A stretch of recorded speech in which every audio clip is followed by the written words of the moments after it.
I'll make a motion to reconvene to open session at 7 p.m. Can I get a second, please? Second. Second by Member Nolenberg. All in favor? Aye. Okay. Tonight's meeting is being digital recorded. And now we have our Pledge of Allegiance led by Member Ridley. Please stand. Place your right hand over your heart. Ready? Begin. I pledge allegiance to the flag of the United States of America and to the republic for which it stands, one nation, under God, indivisible, with liberty and justice for all. Thank you very much. Okay, now, announcement of actions taken in closed session. No actions were taken in closed session. Next we have public comment on agendized and non-agendized items. No? All right, we have no public comments this evening. And in respect to our student board member this evening, I would like to have her make her report ahead of her normal schedule because she's going to be attending one of our high school basketball games. Ms. Weiss. Thank you so much. I apologize for any inconvenience. So we just wrapped up our finals week, so we're just starting second semester. Everything's kind of starting up again, and we're kind of getting in the swing of things, so that's great. Winter Formal is this Saturday at Mountain Meadows Country Club in Pomona, and we ended up selling out all 300 of our tickets, and we actually had to accommodate by adding 20 more, and there's still a lot more people who would like to go, and it's something that we've never seen before, and so ASB, that's something that we're trying to deal with right now, because in the past 2 years ago, we had about 250 show up, last year was about 280, and now there's over 300, so we're trying to figure out where this is coming from and how to deal with this for future dances.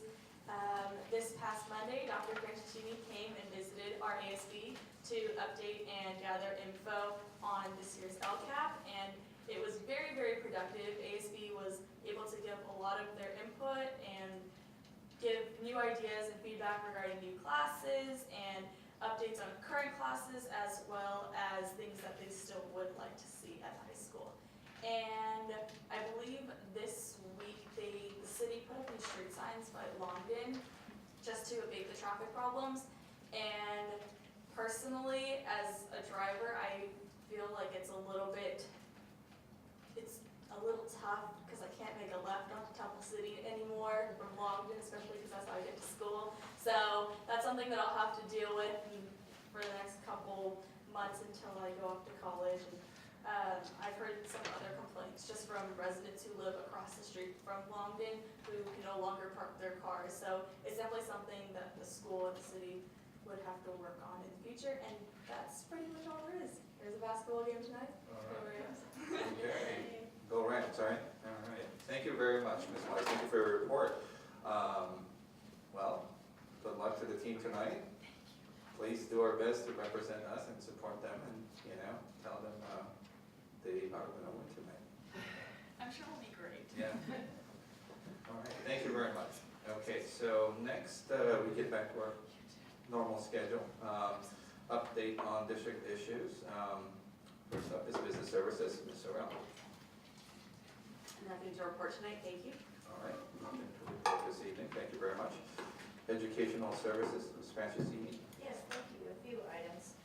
This week, Diane Cheng Ho, our art technology Tcusd, which is a teacher on special assignment, started her new position, and she's very excited to begin her work. She'll be pushing into Longden Elementary for about 6 weeks, working on art and technology integration into our core curriculum, and then she'll move on to Emperor and then Cloverly and La Rosa. So we're very excited to have her expertise.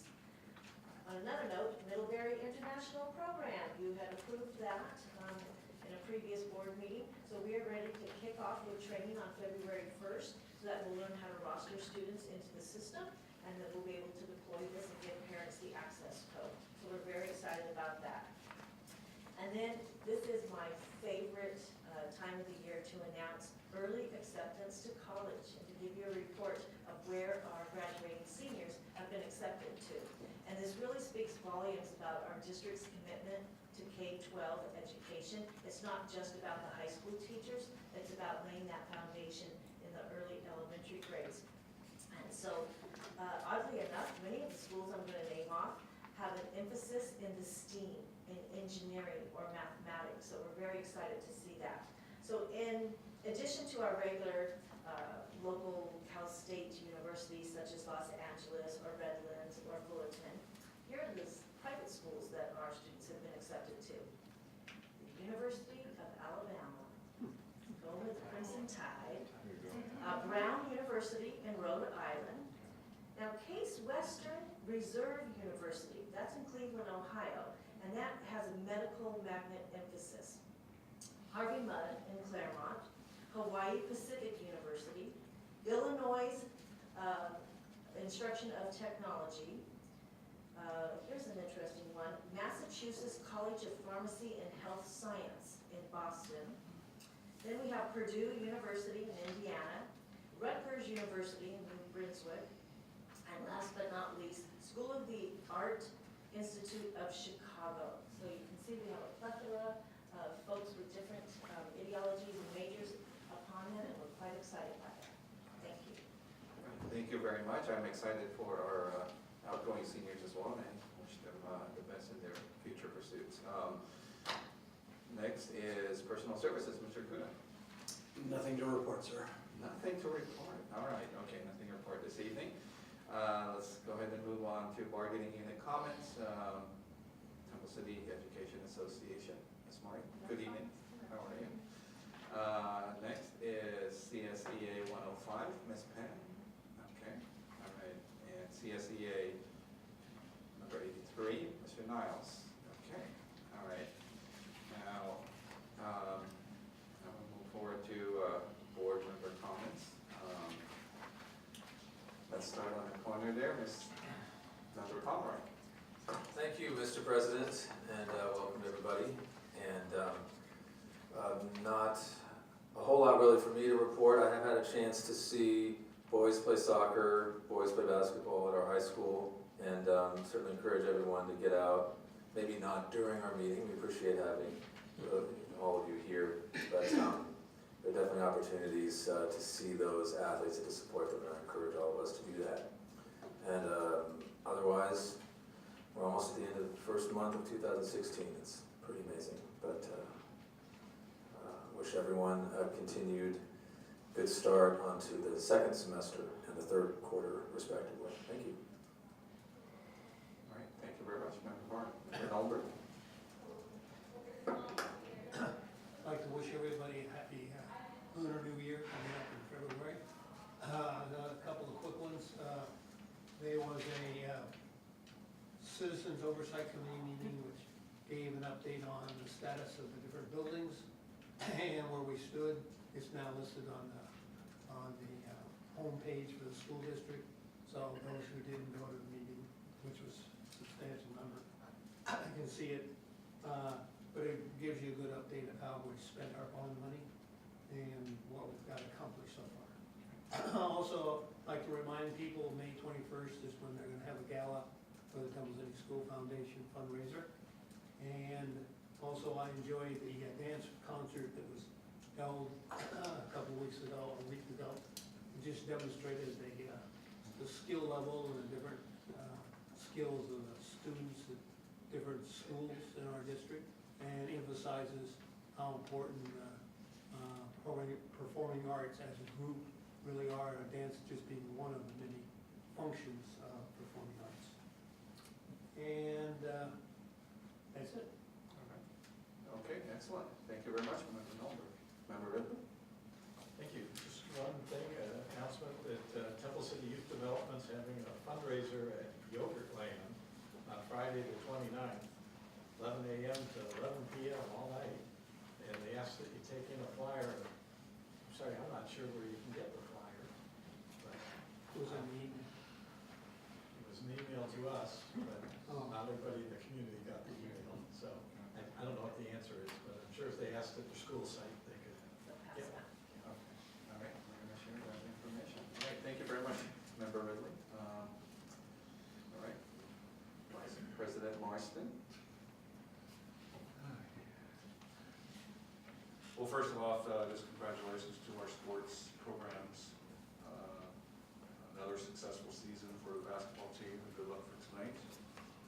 Second, I'd like to say thank you to all the teachers out there that are incorporating the hour of code and programs like that in more and more of their daily curriculums across our school sites. We even have some third grade classes now that are participating in that, and all of the students, without exception, are just really taking to it quite strongly.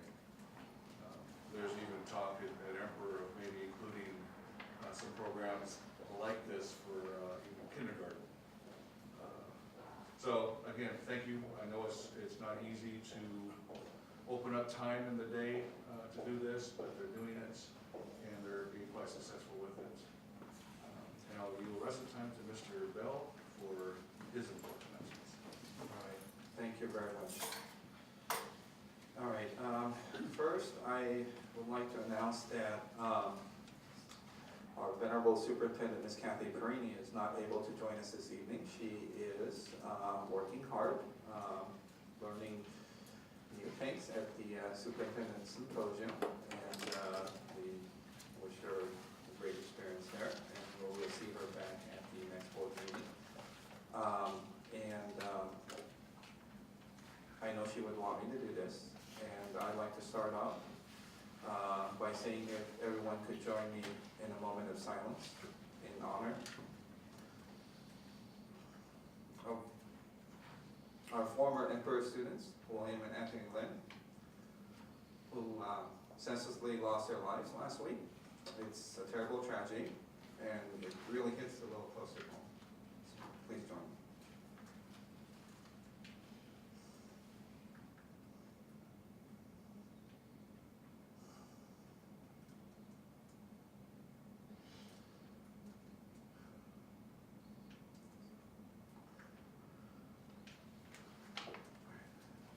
Thank you very much. And in honor of these two fine high school students, William and Anthony Lynn, I would like for us to adjourn our meeting this evening in their honor. I'm not sure if that's something that I need to make a motion for. I forgot. We'll make a motion. Okay. It is, right? Just make the motion. I'll make a motion. Yes, I'd like to make a motion that we adjourn in honor of William and Anthony Lynn. Second. Which you want to make at the end of the meeting. Oh, which I want to make at the end of the meeting, please. Okay, I apologize. I will say that again later. Yes, there's no words for something like that. They were students of ours, and they will always be a part of our Temple City family.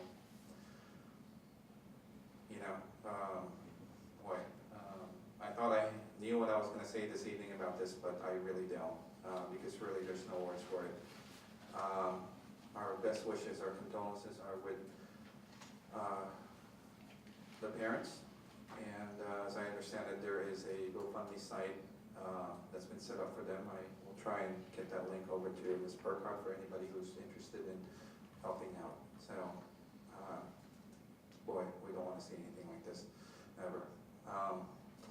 So moving on to lighter things, I also would like to acknowledge Ms. Jenny Powell at the high school and her entire dance department, staff and students alike, for putting on a wonderful show 2 Fridays ago. It was incredibly entertaining, and as Member Nolenberg alluded to, displays the incredible level and varied disciplines that our students are clearly capable of. And I want to thank the teachers who participated in dancing with the teachers. It's always a highlight. Always looking forward to seeing that. And then congratulations to Mr. Harrison for winning that prize that evening.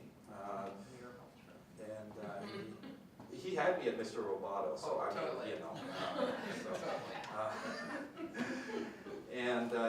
Next on, I would just like to say thank you to Ms. Natasha Newman and Mr. Stephen Edo for putting on a meeting for our foreign language in elementary schools. We had a very nice captive audience that evening, and I think everybody is enthusiastic about giving this a go and giving it a try.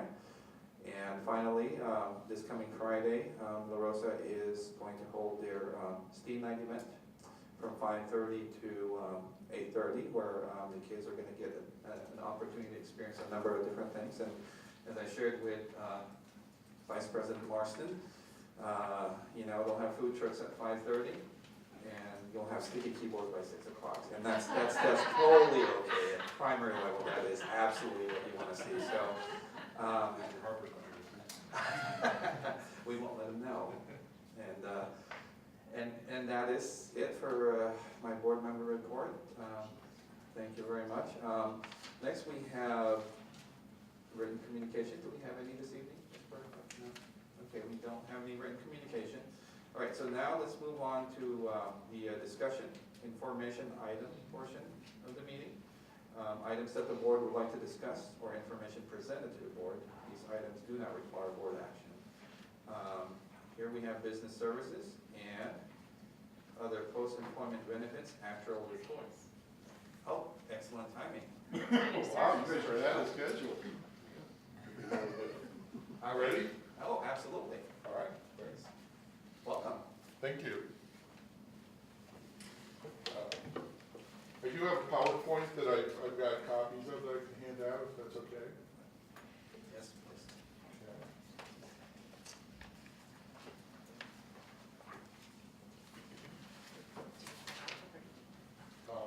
I have a thumb drive with that on it if you can plug it in. They don't. Yeah.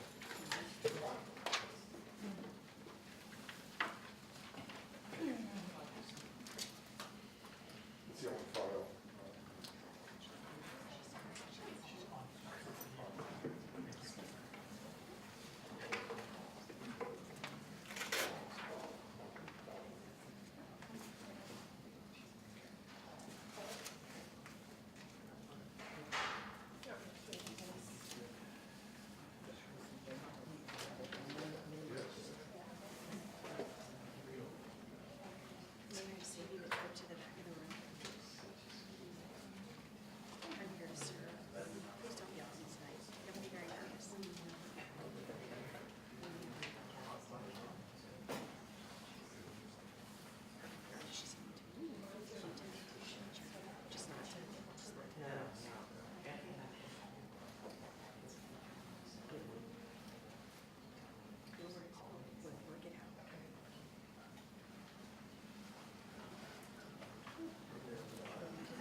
All right. I think it's 2 cycles ago that I was here last, after the 2011 study. So I'm just going to go back and do a quick review of what this is about, and then talk about your own results. Basically, starting in 2009 for this district, you've been required on your accrual basis government-wide statements, which shows up in your audit report, to reflect the cost of retiree health benefits on an accrual basis. And now on your operating statements, for the most part, what you reflect is cash basis. So on your operating statements, what you're showing is what you spend for, what you actually pay for retiree benefits. And that includes amounts that you pay for current retiree premiums, as well as if you were to be pre-funding through a trust, any contributions that you would make to the trust would be considered as expenses. On your government-wide statements, accrual basis statements that are in the audit, instead of reporting on a cash basis, you report on an accrual basis. On an accrual basis, retiree benefits are booked when the transaction occurs, not when you pay the cash. And for retiree benefits, generally, would be the pensions or retiree health benefits, the transaction that creates the obligation is each year of service. So what happens is you're considered to be accruing the cost of those benefits every year from the time an employee's hired until they retire. Now, on the pension side, because there's required funding of those obligations, in addition to accruing the expense, you actually send that money to CalPERS or CalSTRS, and they accumulate that money as assets to offset the liability that you would normally have. The liability and asset don't necessarily correspond, and starting, I think in 2014-15, is that right? The pension, your share of the unfunded pension obligation is now also showing up on your government-wide statements. So this is very much comparable to that. Again, when you book an expense before cash is paid, that means you have a liability to the extent of the expenses that exceed what you've paid in cash. And so, fortunately, in doing these calculations for retiree health benefits, it's a very similar calculation in terms of structure to pension valuations.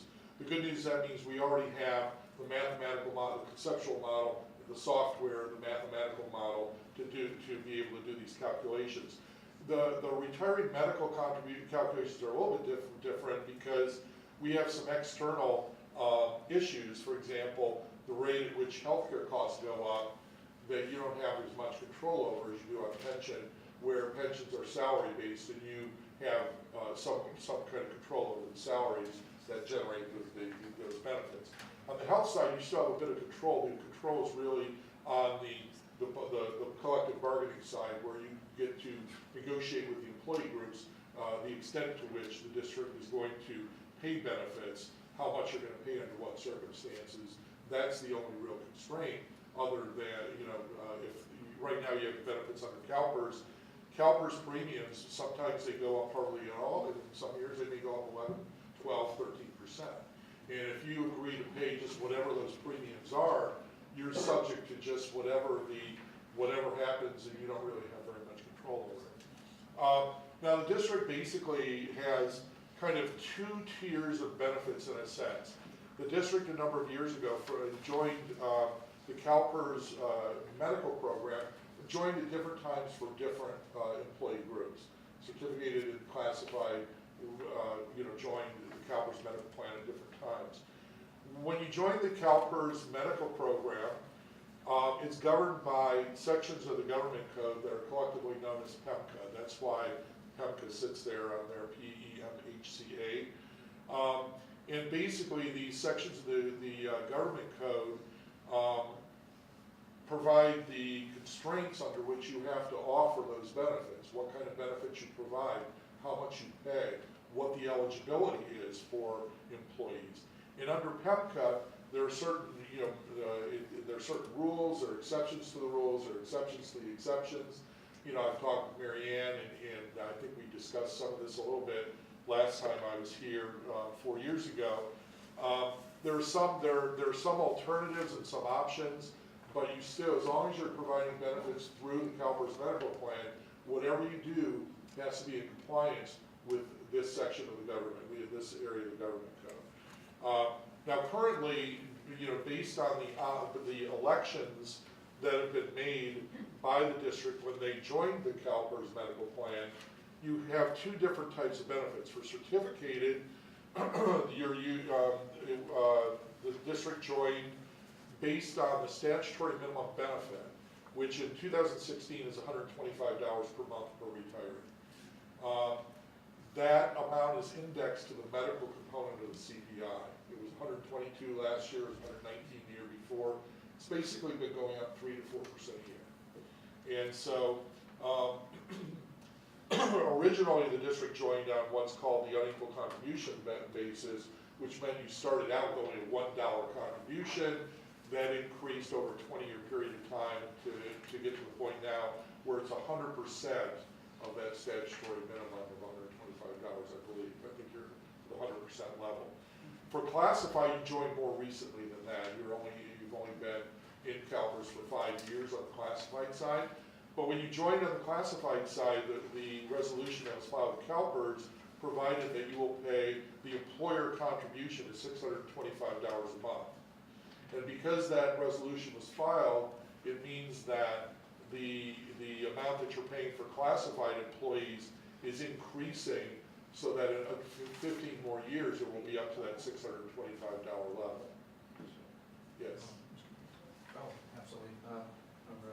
May we ask you questions as we Sure. go through? So, for the classified employees, I think our resolution was that it started at $1. Correct. So is it going to increase in just 15 years to 625? It was over 20 years, so it started out at $1, and then in the next year, it became 5% of the 625, then 10%, 15, 20, it's now up to 25% of that 625. So every year over the next 15 years, it'll be an additional 5% until it gets up to that 625. Now, again, the 125 is not gonna stay 125. That's also going to go up. In over 15 years, you would expect it to be, that number to about double, say, in 15 years, a little less than double, probably at a 4% annual increase. So that 125 number in 15 years will probably be about $225 at that point, 15 years from now. So at that point, certificated retirees will be paid, will have this portion of their benefit at $225 a month, classified would be $625. So I think when we took that action, our belief was there was only one rule that indexed and capped at 125. So I guess this is simply because they joined PEMCA in the recent past? No, it has to do with the way the resolution was worded that was filed with CalPERS. So had the resolution been filed to pay for the statutory minimum, it would be right now 25% of 125. So it would be, 3250 or whatever that is, or 3125, I think. It had to do with the way the resolution was worded, and so whether that was an oversight or whether that was planned, I have no idea. But that's the way it's worded right now, and that's the way the benefits are progressing right now. So that's the first level of benefits. That statutory, like I mentioned before, there are options. That's not set in concrete, but you can only make changes that are in accordance with the law. So, again, I'd be happy to work with, answer any questions or work with district staff to clarify what those options are if the board, so directs. The second level of benefits I'm calling here basic benefits, which says notwithstanding these minimums, the district basically pays for 5 years of benefits, but not beyond age 65 for retirees. And then, so basically what happens is that benefit is provided up to a cap that varies. But if an employee, once an employee or retiree exhausts these benefits, or if they never qualify for these benefits because they don't have the requisite length of service or age, they would still be entitled to those minimum benefits for life. Those are lifetime benefits. And the lifetime benefits accrue, they attach not only to the retiree, but if the retiree is elected a joint survivor annuity, they would also attach to the retiree surviving spouse as well. So, so it is a benefit these days. $125 a month, will cover about 40% of a Medicare sub-premium under CalPERS. So it's not if you look at what's left out of that premium, the CalPERS benefits are pretty good. And if a retiree, pays the difference between the 125 and the Medicare sub-premium, they get a pretty good policy compared to what they would get out on the open market, for a Medicare sub-policy. So it's a meaningful benefit. So that's where, the current benefit. What we do, as I mentioned before, is we use an actuarial model that takes your actual census, both active employees as well as retirees, and it runs it through the probabilities based on the probability that they will still be working for you, they will still be alive, and then once they reach the requisite age and length of service, then we start reflecting the probability that they will retire and elect the benefits and receive the benefits. And we take all those numbers and we we take a present value based on an interest rate, and we determine what the current value of those benefits are. And then we allocate that present value between prior service and future service. And then we use what's called an actuarial cost method to determine what you need to accrue right now, both to cover the current value, the current value benefits earned by employees for 1 year of service, plus the amount of accrual you need to have to make up for prior service that hasn't yet been accrued. So when we do that, what we come up with is the accrual cost that you see here is almost $1.9 million. That's basic, almost 50-50 split between the normal cost, which is the value of benefits earned for 1 year of service, and that make-up accrual for the prior service cost that is yet to be accrued.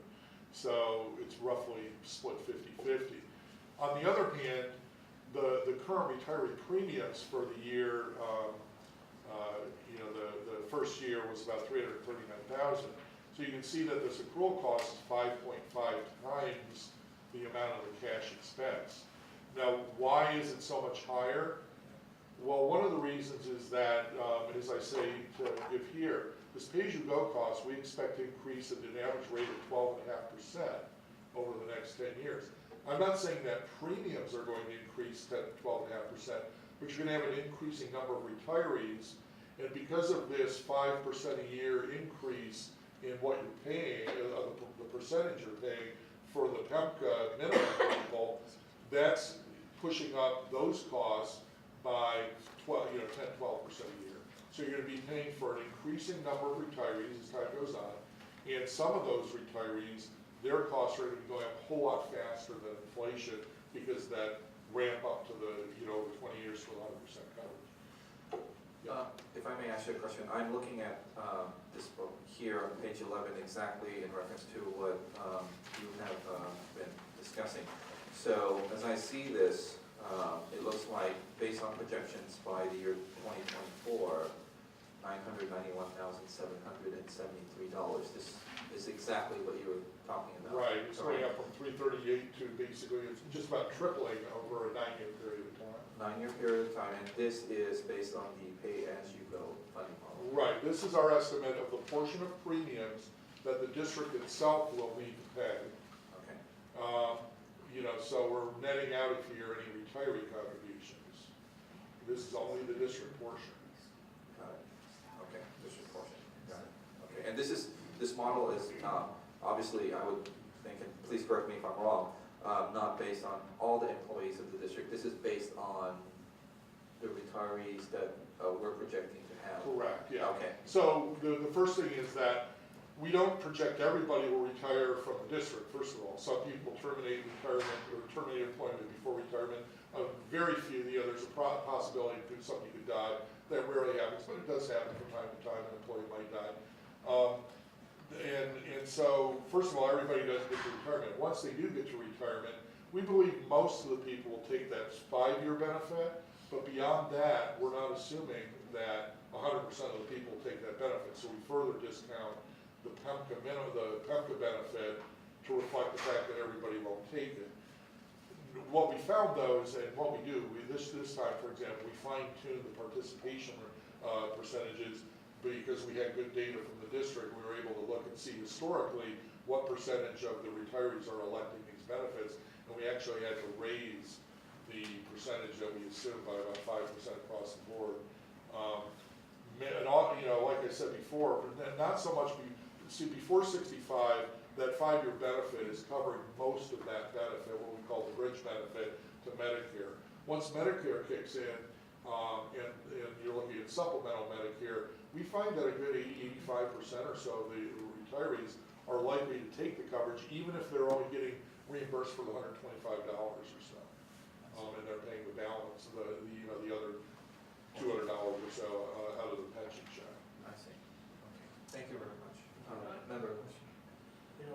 One, I appreciate in your report you had several recommendations for us, and one of them was that we help our employees understand these costs. And I think on this slide you've got 2 items that I would ask you to translate into more easily understood terms for us, and that is the normal cost of almost $1 million. So that, I want to make sure everybody grasps what that Okay. number represents. Sure. Basically the idea of the idea behind this whole exercise is to say that retiree benefits are a form of deferred compensation. And because they're a form of deferred compensation, what you really should be doing is accruing the value of that benefit while people are working. And we already do that on pensions. We accrue the value while people are working, and we take that value, CalPERS and CalSTRS determine the amount of the contribution you need to make to them to cover 1 year's worth of earned benefit.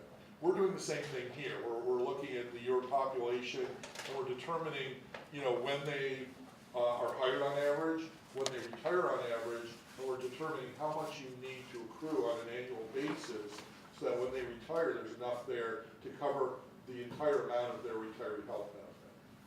And so, when we look at this, for example, the normal cost, just as an example, even though that $125 a month amount that you get after retirement is not huge, it's meaningful, that normal cost here is $1 million.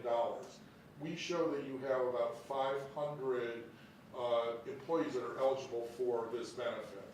And that means that the value, just the earned value each year is about $2,000 per person.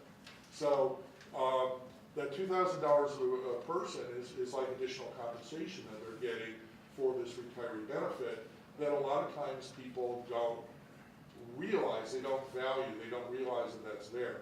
In the private sector, it's very common for large corporations, for example, to issue what's called a second paycheck. And what the second paycheck does is it will, list all the things that are of value and what their value is other than salaries, so that people have an understanding and appreciation for how much additional benefit they're getting. Because otherwise, how could a mortal human possibly know how much retiree health benefits equate to in dollar terms, in terms of salary? There's no way a person could do that without having actual evaluation. So you have the valuation, and it might be beneficial for employees to understand that that $2,000 is there. Now the other part of it, that amortization, is a reflection of the fact that the value of these benefits has not been accrued. You've not been accumulating assets to offset that, at least not in a trust anyway. And so that if you need to accumulate the amount of reserves, you need to put another $2,000 a year per person aside for, in order to accumulate the reserves necessary to fully fund the benefits that have been, that you currently have an obligation to provide. So that amortization of the unfunded actuarial accrued liability is really a reflection of the liability we currently have for past service. That's right, both for existing retirees as well as active employees for their prior surveys. So I would ask my colleagues next to this $1,891,000 to write footnote 11 next to it. And in our next presentation, we'll talk about footnote 11. Footnote 11. Yes, Palmer? Wow, I'm looking forward to footnote number 11. And not to spoil the surprise for those of you that do look at the full report, but the 980,000, so that was the amount for one calendar year based on the employees that we had for that calendar year, is that right? That's correct. And so, that amount is gonna be the same just about every year or higher. We calculated based on what's called the level percentage of payroll method, which means that that number basically needs to increase by 2 3/4% a year going forward, so that it would hopefully represent a reason, close to a level percentage of payroll overall, so you can look at it as a payroll expense like Social Security or some of your other payroll-based expenses. Thank you, and I also appreciate in your report how you included options for us, and I appreciate you mentioning options and that you've spoken already with our CBO about that. And so obviously those are discussions we'll all have together, but being able to understand where we are, a snapshot on a year-by-year basis is very helpful. Thank you. nearly finished here, coming into the home stretch. As we sit here today, there's still no requirement to pre-fund these obligations. So there are lots of options you have. Right as this accounting standard was kind of kicking off, because it was implemented, as I said, for this district, you were required to implement it by the fiscal year ending June 30, 2009, or the 8-9 fiscal year. The years 2008 and 2009 may sound familiar, may ring a bell for some people as being, the worst years of the Great Recession, and the beginning of some really lean times for schools, as well as a lot of other entities. But just as this was coming up, there really wasn't an opportunity for people to really think too much about how this is going to be funded, because they were just worried about how to take care of the kids and keep everything going. As the state budget is loosening up, it's becoming possible again for a lot of the districts to start thinking about funding again, where it wasn't really very viable to even think about it for quite a while. So the options right now that you have are basically a full range of options, and I have clients that do the full range from from funding through an irrevocable trust to funding through a designated reserve, or doing both, or doing neither. There's still no requirement to fund these obligations. There are certainly some ramifications. Now, in my valuation, for example, I'm not allowed to reflect any money that you may have set aside unless it's in an irrevocable trust. So if you have reserves in your self-funded reserve account or something like that, I can't put them in here. I'm not allowed to. It's not that I'm deciding not to, I just can't. I'm not allowed to. It would still be relevant in terms of the board's management of the obligation. It's just that it wouldn't be reflected here, and so you'd want to take that into consideration. So I want to emphasize that only irrevocable trust assets can be reflected in this report. There are obvious advantages to funding from a credit rating impact, how the public views things. Benefit security can be affected by the extent to which these obligations are funded. To the extent that they're fully funded, I think that almost universally, I think if you were in a position where you could blink your eyes and tomorrow the whole thing would be funded, you'd say that would be great, because from that point forward, your expenses would be stable. What happens if you aren't pre-funding it, and I saw this particularly over the last 5 years or so, you had districts that had fiscal issues, and they may want to implement early retirement incentive programs or something like that. As soon as they did that, they didn't get, the number of retirees they were paying retirement health benefits for increased. And so their expenses weren't really dropping by as much as they would have liked. Whereas if you have those benefits fully funded, if somebody takes a retirement a little bit earlier, the vast majority of their obligations already been funded, and so you may have a small actuarial loss, but not very much. And so your expenses can be a lot more responsive to changes in staffing, either up or down, when you're funding on an actuarial basis instead of on a cash basis, where your expenses are deferred by 20 or 30 years effectively. So stability of cost is an issue. Funding disadvantages, obviously, unless or until you get to a fully funded position, it costs more money to get there to fund, because you have that makeup contribution if you're funding those benefits, and that's money that can't be spent on other things. So you've got your own needs, your resources, and it's each board has to make their decision about the relative costs and benefits of different uses of the money. So you do have that. The other thing that was a big problem again recently was, particularly because the state was balancing their budget by dragging payments to the schools. A lot of the schools that did have reserve money, if it wasn't for that reserve money, they would have to go out and borrow. And so they were using their reserve accounts as a way to get short-term cash when they needed to, in order to avoid having to go out and borrow. If you tie that money up by putting it in an irrevocable trust, you no longer have that option to use that cash if you need to for short-term cash needs. So that's another potential disadvantage. If you do set up, if you do choose to pre-fund, there are certain requirements that you have to fulfill for it to count in HERE's plan, in the valuations plan assets. At this point, there are quite a few different programs that offer, programs to pre-fund. So, that at least is out there, should you choose to avail yourself of it. So that concludes what I've prepared, and I'd be happy to, answer any other questions that anybody has. Member Nolan? When you talk about, I guess, the unfunded liability, and was that based upon the actual people or based upon a model? It's based on the actual people. So we start out with an actual census of your active employees and your retirees.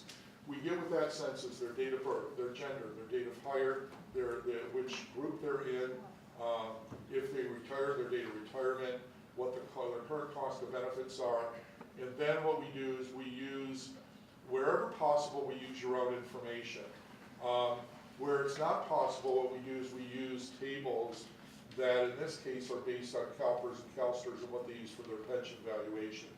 So theoretically, it should be pretty good. Now there can be big variations in the experience between different, school districts. It could be kind of local, based on local employment conditions and things like that. But for a district this size, usually there's not enough information to come up with even a retirement schedule or a turnover table. Certainly not a mortality table where you need hundreds or thousands or even millions of people to have enough to get a credible mortality table. So basically what we do is we use those CalPERS and CalSTRS assumptions where that's the best that we have. And then because we do evaluation every 2 years, we have an opportunity to true things up every 2 years and make sure that, at least on a going backward basis, we're kind of, we're adjusting for and correcting for things along the way. And then on the trust itself, the irrevocable trust, if the money goes into there, does it come out of the reserves in a sense? If they change the rules on reserves, would this, in a sense, be a place to park money? I don't know if they've decided that. They haven't decided, yet. but it's a possibility at some later date. It should be Would because it be one, considered part of the reserves, that if someone says lower your reserves to a certain level, would this be exempt from that? I don't have a definitive answer on that. What I will say is that one of the requirements of these reserves is that they be protected from the creditors of the agency itself. So to the extent that that protection is there, one would hope that that would insulate it from, the state also going in and trying to latch up reserves, but we don't know that at this point. I don't know, Marianne, you know more about that. And then also for the reserves account, I get, the money that goes into that, can it be used for our obligation each year? Say we owe Yes, they can. $980,000 and we have, so in a sense, the money going in there could be used for paying that $980,000? The annual expenses? Yeah. Yes, it could be, but you have to keep in mind that that would reduce the amount in that trust, I and agree. then the liability would raise, offset that. Right now, the board has put aside money that's set in a separate fund, so it's out of the general fund right now. It's not an irrevocable trust, we haven't directed that, but it is in a separate fund. So when we do the general fund and that reserve balance, it's not included in that because it's already been transferred. Yeah, if you were to include in whatever reserve account you have in here, that ARC would be lower than it is now. So I'm often asked to, and I'm happy to, do a separate side letter that would say, if we were to be able to reflect a certain amount of reserve money as an asset, your ARC would drop, and I can tell you what that would drop to. There's no additional charge for doing that. That's just a separate thing that we're willing to do to be helpful to you in figuring out how to manage the obligation. Member, sorry, no, okay. I just, on my part, I'd like us to see that. I'm accustomed to actually seeing it in these OPEB reports because that's the question we all want to know. Because it changes some of your assumptions which actually significantly reduces the liability if we pre-fund. Yeah, the reason I don't do it is because this report is an accounting report. And really, I try and keep it black and white, nothing in, because I find if I put a number in there like that, sometimes the wrong number will be latched onto and put in the audit report. So I prefer to do it as a separate document. That's just my. I think on my part, I certainly encourage that we ask for that. So keep going. Absolutely. I had a couple of questions on the report itself. And I was curious, you used October 1st as evaluation date when our fiscal year end is June 30. Was there a reason for October 1st? Because later you referred to a year, a period and a year that begins on October 1st, which is the federal year, is not very helpful to us. Yeah, the GASB purposely did not require or even suggest that the valuations be done coincident with the report date, for the very practical reason that if they did that, there wouldn't be anywhere near the actual resources to be able to do all those valuations at the same time. So they really did two things. Number one, they allowed for these valuations not to be done every year, but every 2 or 3 years, depending on the size of the agency. So that spread things out somewhat. The other thing that they did is they explicitly said that the valuation date doesn't need to be the same as the statement date. And part of that is that the report does not actually generate any accounting numbers itself. What the report essentially does is it provides factors that could be used to determine the accounting entry. So, for example, my report, one of the key numbers in here is called the RPM, annual required contribution. But that annual required contribution is not an accounting entry. In order to make the expense entry, what you do is you take that and you adjust it by an interest adjustment and an amortization adjustment to get what's called the annual OPEB cost, and that is what gets entered as an expense in your government bank statements.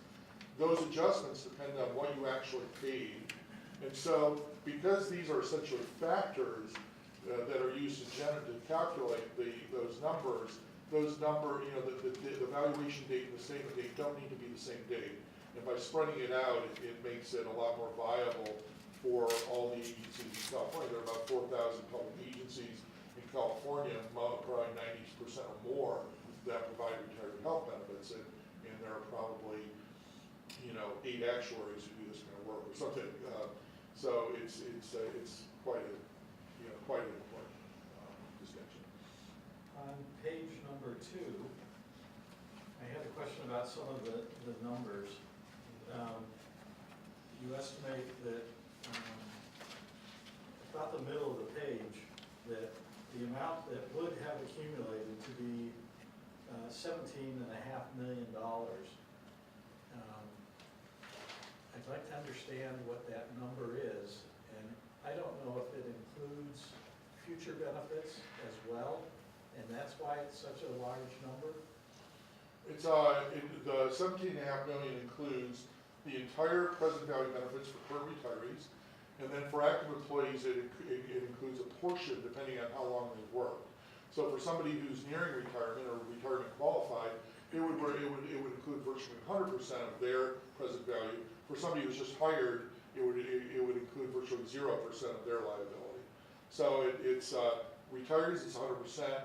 For actives, it's a percentage for each individual depending on their length of service. Okay.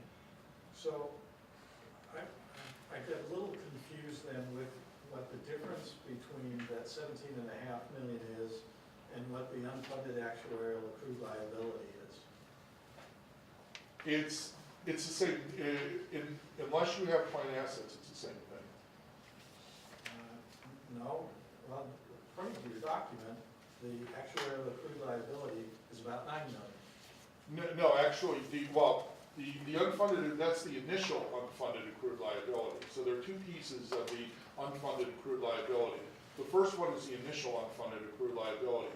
That's the portion of the accrued, the UAAL, the unfunded accrued liability, when you adopted the standard that is yet to be accrued. So if you think about it, an analogy would be a mortgage. If you took out a mortgage in 2009 and you've been making payments for 6 years, your payoff amount would be something different than the amount that you borrowed at the beginning, but you still owe. And that's what this basically is. The way the accounting standard was set up is that when you adopted the standard, you measured the liability at that time, and GASB essentially assumed that you were borrowing that money from yourself and you would repay it over 30 years in much the same way that you would pay off a mortgage. So what this is saying is 9 million of the 17 is still attributable to the liability that existed when you adopted the standard that is yet to be amortized. Then the remainder of 8 million and a half is what we're calling a residual UAL. That has arisen since that time. It's kind of a combination of a new liability plus the amount that you've paid off of the initial liability. Again, in the mortgage example, if you bought a house for $400,000 and financed the entire $400,000, 6 years later you came back and said, I want to borrow on my house again. To figure out how much you could borrow, you'd have to do two things. First, you'd say the house isn't worth $400,000 anymore. Maybe it's worth $500,000, and you don't owe $400,000 anymore. Maybe you owe $380,000. So you'd be able to borrow the difference between those two. Here, that's kind of what we have. The current liability, 17.5, is what the house is worth today. The 9 million is what you owe on your first mortgage, and so now you've got essentially a second mortgage of this 8.5 that we're establishing a second set of amortization numbers to pay that off. So our true total liability as of this report is the 17.5. That's correct. That's right. Is that what we have to set aside? Would you like to continue on? No, I'll stop You'll at stop? this point. I so- could go on, and I have a few other comments I'd probably like to make, but I don't want to hog all the time. Please do. We're all learning quite a bit. I have a question in regards to the pay-as-you-go schedule. So that figure does not, or does it not take into account, any savings from the reduced compensation that we have for new employees? Or does it, or this is all of it, or does it take that into consideration? I'm not sure. I mean, typically these are independent of salary compensation. The benefits that people get at retirement here, this is the case of 99% of the school districts, they're defined in a way that's independent of pay. So, for example, the Tcusd benefits, that 125 statutory minimum is the same for everybody, no matter what their earnings are. I see. Okay. So, All right. Thank you very much. Member Palmer. Thank you. And in your report also, in terms of how often we should be doing evaluation, so that as we go forward, how often we should be learning this information, one of your suggestions, I believe, was that if there was any early retirement incentive or anything like that offered, that might itself be a reason for us to take a look at our evaluations, because that might change what the amount would be going forward. That's right. Typically what I recommend is if somebody's considering an incentive, that somebody give me a call and say, this is what we're thinking of doing. What kind of impact would that have? And would it be significant? Sometimes it is, and sometimes it isn't. And so it doesn't mean that you would necessarily need evaluation, but I think it's a good idea at least to know whether the amount of additional liability you're creating is significant. And when it comes to early retirement incentives, of course, this is only a part of the picture, because part of it is also salaries, right? You have people with higher salaries that are going to be either, if they're replaced, they would be replaced by people with lower salaries, and there are going to be some salary savings there. And so this, you don't want this to be the tail wagging the dog, but it's still a factor that you would want to make sure that you were aware of and considered in the decision. I appreciate that. And so basically we are, the school district has been going for decades. And we're here, this is our snapshot today, and we're dealing with some decisions that have been made by previous boards. And then we're making decisions that will be affecting boards going forward, right?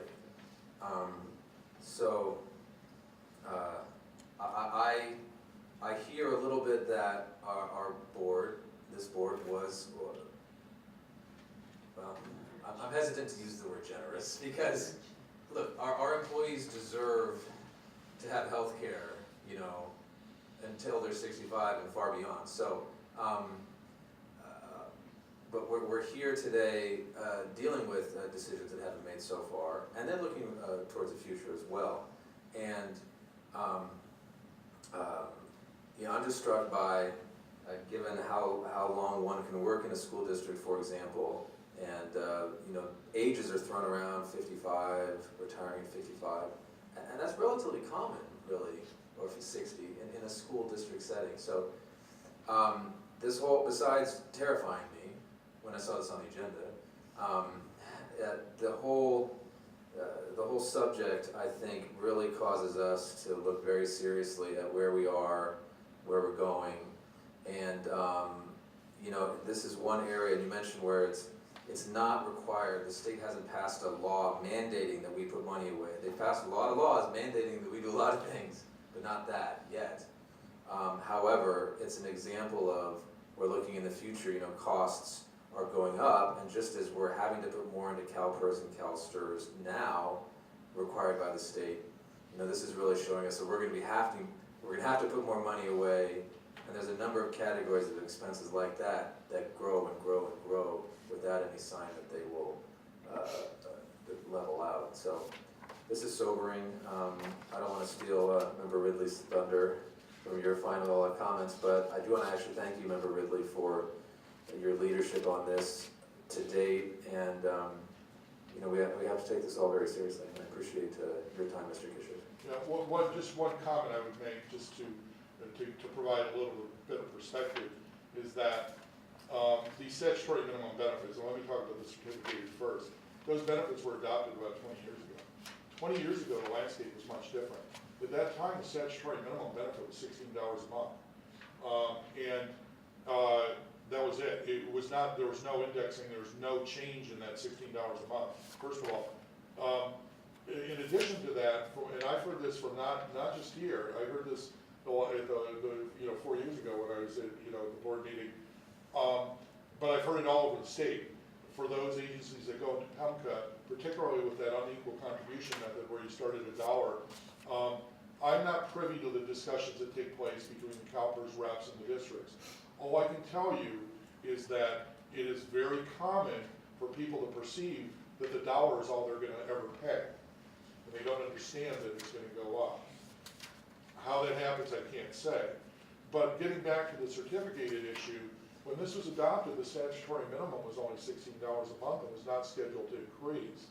And then a number of years ago, that was changed. There was a law passed that increased it over 5 succeeding years up to $97 a month, and then indexed it to the medical component of the CPI in years beyond that. So with one stroke of the pen, when that law was signed into effect, your liability went for your certificated folks for that statutory minimum benefit went to something that was negligible and sometimes not even valued because it was so tiny to something that is now pretty big. And that's one of the vulnerabilities that you have. To the extent that your benefits are defined by PEMCA, and PEMCA is statutory, and the law can be changed, it's possible at any point in time that a law could be changed tomorrow that could dramatically increase, or I suppose decrease your liability for that matter, but could dramatically change things in a way that you can't get around it through collective bargaining. You can't. It's just something that you have. Now, subsequent to that, there have been, as I said, laws passed to introduce new sections of the government code that do provide alternatives and options, and that that didn't exist at the time that those provisions were adopted by the board. So I just want to make it clear that even though it's true that those new benefits have led to where we are now, there's no way a board at that time could have foreseen that this would happen because of those law changes. All right, Member Ridley. So one of the things I've heard before is that if an agency wishes to kind of hold hold the line where they are now and not have the liability continue to grow and grow, they need to contribute at least the normal cost. Does that sound like a rule of thumb that you would agree with? More or less, you're at least not, you're not creating more liability because of that normal cost. Part of it depends on the way you go about it. If you contribute the normal cost and you continue to pay the retiree benefits out of the general fund without seeking reimbursement from the trust, yes, over time, that is a way to fully fund over some number of years. But if you take the benefits out of the trust, then you'll sort of freeze the unfunded liability. It will actually continue to grow, but just not nearly as fast as it would otherwise. Thank you. I appreciate Member Palmori's comments, and I very strongly feel that as a board, we have a very serious responsibility to find the balance in how we handle this issue. That we've made a commitment to our employees that when they retire, I think it's reasonable that they can count on these benefits that they bargained for are there for them. At the same time, these are big dollars. This is serious money that when we commit it, it's not into an irrevocable trust. It's no longer available for our primary function, which is teaching the children. So it's a real hard balancing act that I think we've got to find the right way to do. And I am pleased and appreciative of the funding that we've set aside, because I just very strongly feel it's the right thing for us to have done. So thank you very much for your help tonight. It's very appreciated. All right. Any other comments? I do have one more. Okay. I meant to bring it with me. The State Controller's Office put out a very, I thought, well-worded, one-page explanation of the state's situation on OPEB. And I thought the concepts in it were very applicable to us, and I'll endeavor to bring copies of that to our next meeting. All right. Thank you very much, Member Ridley. In closing, I appreciate the comments and the input from my fellow board members. These are all incredibly relevant, and as Member Ridley said, these are things that we really have to possibly spend a little more time at least looking into.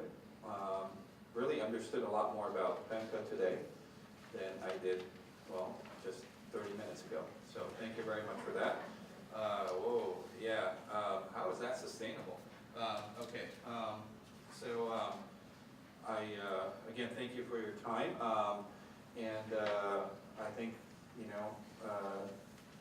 with agreement from the rest of the board, maybe later I'll make a suggestion for a future agenda item that may allow us to have more discussions regarding this. Thank you for your time. And if I could ask you possibly spend a little bit of time, I think maybe a few members of our audience may have some small questions to ask you. Absolutely. Yeah. Okay, I apologize. I retract that statement. I am not allowed to do that, or we are not allowed to do that. So I am sorry about that. Okay, well, thank you very much for your time. Appreciate it. You're very welcome. Have a great evening.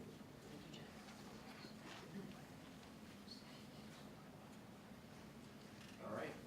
Okay, moving on. Next item up, educational services. An update on our mentally gifted minor program. Mrs. Kistler, I'm sorry. Dr. Kistler, that's good. Thank you very much. I'm wearing the ring to reflect that today. So transition a little bit here from sobering MCAT to exciting in June. Hey.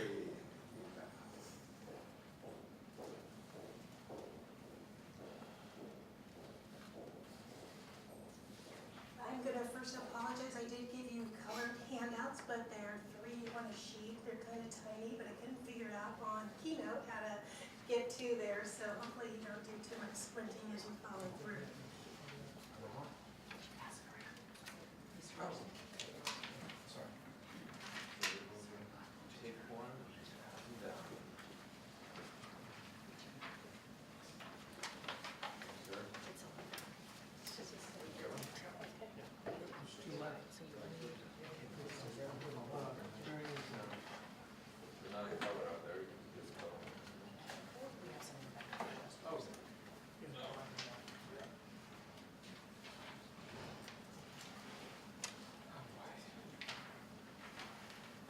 All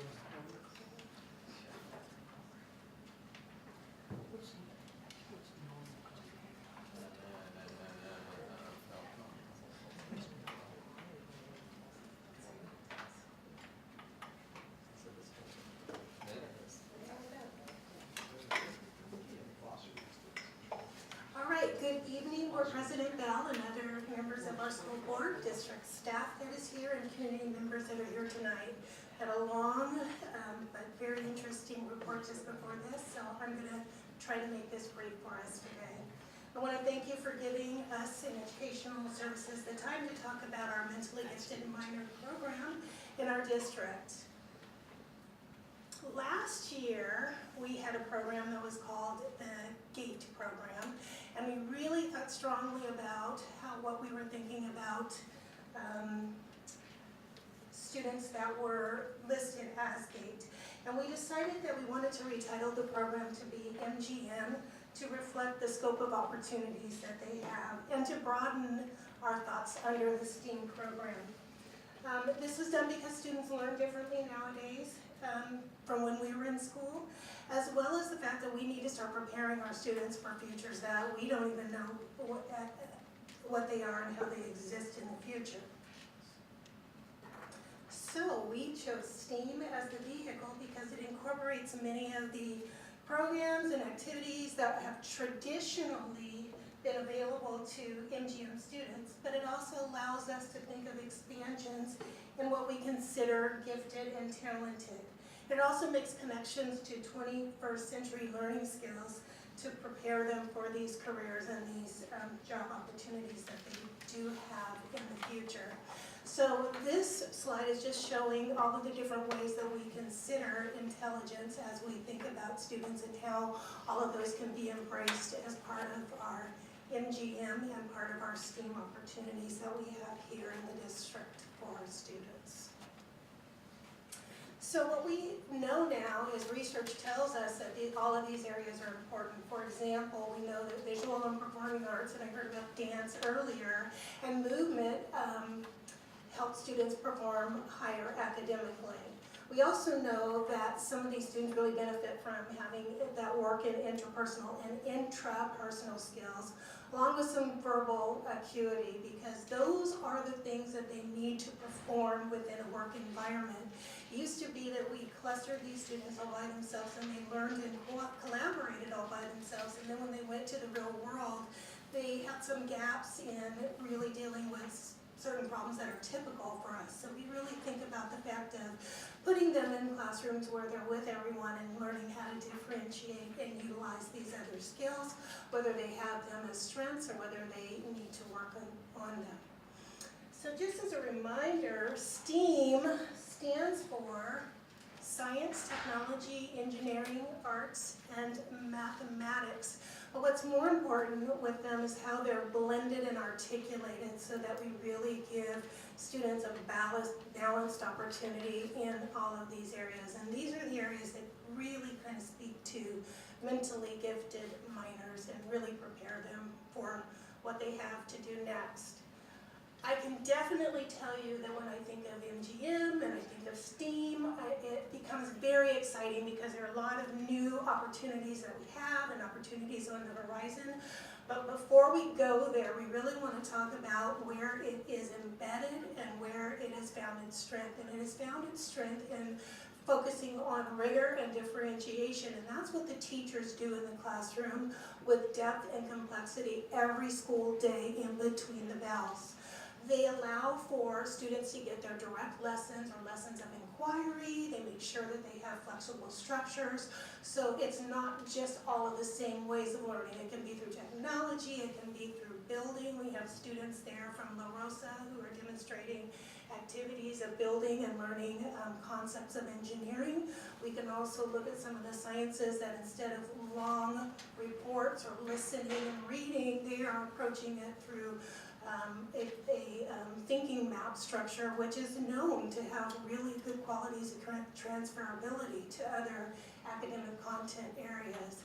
So we have all of that going on every day between the bells in many of the content areas, but then we also have some exciting enrichment that is going on before school and after and sometimes in the middle of the school day, and we're gonna talk about those right now.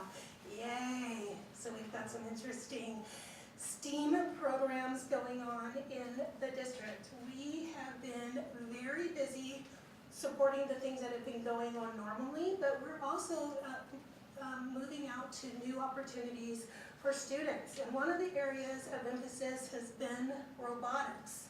When I first was introduced to robotics, I really thought it was just part of the engineering piece that we want students to focus on. But as I've come to know the programs and the hard work that the teachers have done with the students after school, as well as competitions, they work hard to incorporate some of these other intelligences that we've been talking about. The students have to build based on specifications, but they're also given a real-world task that they have to really think about and problem solve for. So they spend a lot of time negotiating how they're going to conceptually arrive at addressing these problems. They then have to choose which way and which path they're going to go. They complete it together. And when they perform, or whether it's for a competition or whether they're at school or talking to their teachers, they are questioned by a panel, by students, by a panel of adults, really asking them why they made the decisions that they made, what other opportunities they could have utilized as they went forth and made their decisions, and how they overcame some of the resistance that you might have as you begin to collaborate. And some of these children, in MGM, for the first time to collaborate and have to really continue to work in a team structure, that's a new piece. So it's really interesting. But I also love that some of our students have created skits around some of the programming opportunities, as well as songs. They've created some creative pieces that don't always go with what we consider elements of our MGM. We also see these ideas of problem solving, creativity, and collaboration in the Science Olympiad and Odyssey of the Mind. And then I heard earlier about Hour of Code. So on the bottom picture, you'll see that right here in this very room, we did some Hour of Code, and I see some people that are on the dais right now who participated and won their certificates. And I have to tell you that I have that proudly along with my USC plaque, because it was really hard work for me. But it's really important for some of our students, because we know that we're hearing that coding might be part of what's going on with math curriculum, and then being able to teach algebra and those elements. So for our children to be exposed to coding early on at the early levels is really an amazing thing, and I think that we will be doing them justice by going forth and looking at those. We've started some computer adaptive learning. You heard of Middlebury language, and one of the skills that we talk about are verbal, linguistic, language emphasis. And so we're bringing that into our elementary schools. We're piloting some programs that are computer adaptive or go along with the arts. So iReady is computer adaptive based on Common Core, so that students can work in flexible settings in many varieties of ways and work alongside the teacher or others on staff with facilitation. And then the Teal project is an arts program that we got from LACO. It is being delivered right now at Longden, but the teachers there, as they grow that, will turn around and teach us. So we have a model of teachers working with teachers using arts embedded in other content areas, so it's really exciting.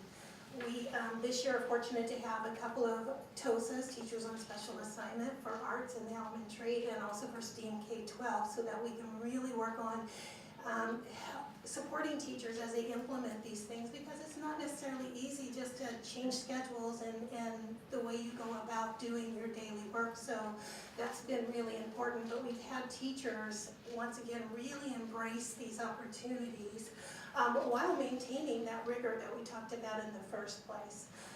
Finally, the schools are doing many different things that we don't see every day. We talked about what's going on at La Rosa. Say those similar activities will be happening at some of the other elementary schools. They're in the planning right now.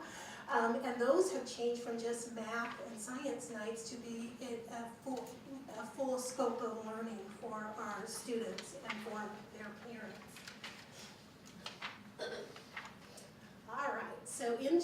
STEAM definitely are very connected, but I did want to point out that our MGM students are identified based mainly on visual, spatial, and mathematical logical elements of intelligence.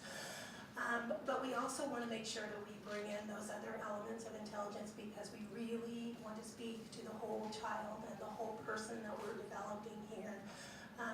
But students are provided with all of these different opportunities during and after school so that they can delve deeper into their learning and have many opportunities as they go through our schools. So we currently have 366 students identified as MGA grades 4 through 12. Right now, we're getting some data from the sites about the number of students that have participated in various STEAM programs because I think it will be important to our discussions later on when we go into talking about and looking at LCAP and planning for our future budgeting, programming, and all of those things. The students are tested annually. Last month, thank you for allowing us to have Ann back with us so that she could help us with our testing of our students that are at the end of 3rd grade, all the way up into middle school so that we can identify and accommodate through differentiation in the classroom those students. So where are we going next? We want to continue to refine our foray into the newer areas of STEAM. We want to take the time to investigate some instructional programs under STEAM so that we can look at having more exposure between the bells. We have some site visits happening in February that we're currently setting up. We're going to go and see a high school in LAUSD that has a program called Project Lead the Way that really incorporates STEAM. We also will be attending, I believe, a middle school, so we can see a program called Paxton Patterson that has units of instruction that delve deeply into these areas of STEAM, as well as looking at our MGM students. And at the elementary school, we're going to go and visit some schools further south than we are right now to look at Code to the Future and see about bringing in events or activities and having training for our teachers. Going back to this last one, because I think it's super important that we recognize what the teachers are doing for our students before school, after school. I mean, I have been to some of these competitions, and teachers give their all weekend long, driving different trucks, breaking down in trucks to get our kids and the materials to a lot of these programs, and very thankful for them. So we always want to make sure that we provide them the learning opportunities as they grow in their knowledge, because a lot of them have taken it on because they're excited and they're runners for our district, and we want to honor that as well. So thank you. All right. Thank you very much, Dr. Kistler. I remember this time. That was a fantastic presentation. As I think most of my fellow board members know that I live and breathe this stuff, and I am, again, can't say enough about, again, thanking our staff for the hard work that you guys put in day in and day out to find ways to incorporate these type of activities, which I personally feel is extraordinarily valuable for our kids today, and all in between trying to figure out how they could learn their stuff so they can take the test, so thank you. I really appreciate it. Do we have any comments? Oh, I gotta share a story. Absolutely. Vice President Marston. Dr. Kessler, I had to chuckle when you mentioned incorporating the math for kids that are coding. When I was in 7th grade, we got introduced to algebra. I swear, for the first week of class, I was just racking my brain. How was I ever going to use this, in real life? And then when I went to college for computer science, the very first program I wrote, 4 lines of code, was a stick man doing jumping jacks. And I did it using algebra. The first time I ever applied algebra.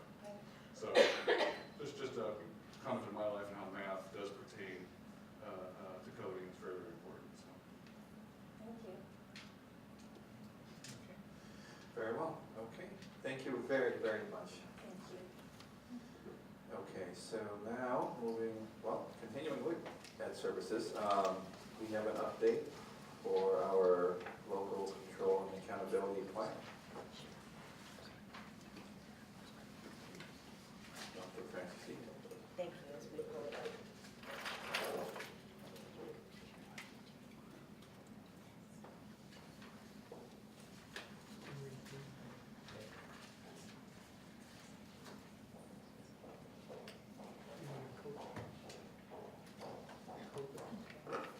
Okay, thank you. We have the good fortune